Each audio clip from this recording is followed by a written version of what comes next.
working for you. 3 rapes, 1 murder, 1 suspect. New details tonight on Torrey Scott, the man accused of raping 3 women. He's now been indicted for the murder of a Port Wentworth woman in January. We first brought you the chilling details on breaking news on WJCL News at 5.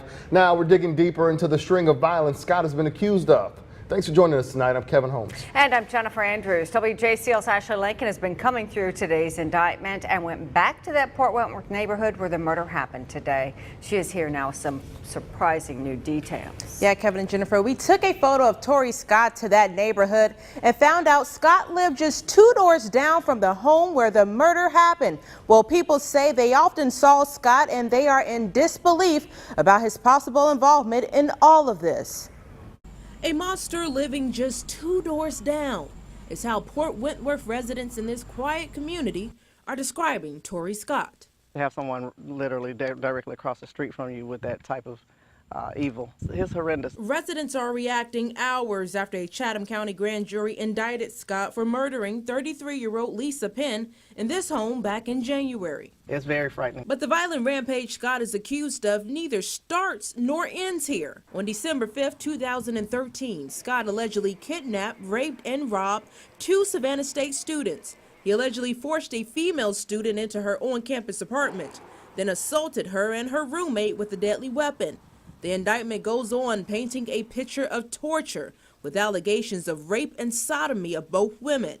Less than a month later, January 18th, it brings us back to this Port Wentworth neighborhood where police say Lisa Penn was killed by the hands of Scott when he strangled her, leaving her 6-year-old son to find her body. Scott wasn't arrested until 2 months later, even though neighbors tell us he lived just 2 doors down. They didn't even give us enough information to look over our shoulders. Residents say they were kept in the dark by police when it came to information, like Penn's vehicle being stolen by Scott. People would have been on the lookout. They would have known what they were looking for.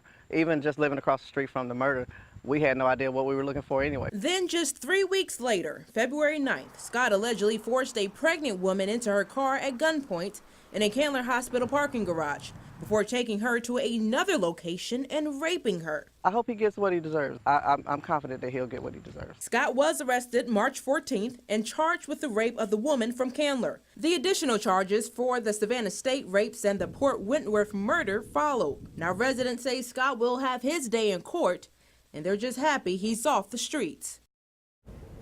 And these are 3 rape cases and a murder police have been investigating, all coming down to 1 indictment. In all, Scott faces 28 charges, and a lot of disturbing information continues to come out of those indictments, Kevin and Jennifer. All right, Ashley. Thanks, Ashley. And this is not Torrey Scott's first brush with the law. We're working for you tonight, digging into Torrey Scott's past. He was released from prison just 2 months before the Savannah State rapes. Scott served 16 years for robbery. He also served 2 years in the Screven County Jail for robbery. And 2 lawsuits have been filed after the Candler Hospital and Savannah State incidents. In the first, the alleged rape victim and her husband filed a lawsuit against Candler Hospital 2 days after the alleged attack on February 11th. To see Candler's response to the lawsuit, just head to WJCL.com. Now, in the second lawsuit, 2 alleged rape victims are suing Savannah State University for poor security. They filed the lawsuit just this month on August 1st. The women are each asking for at least $4 million in damages. A university spokeswoman declined to comment.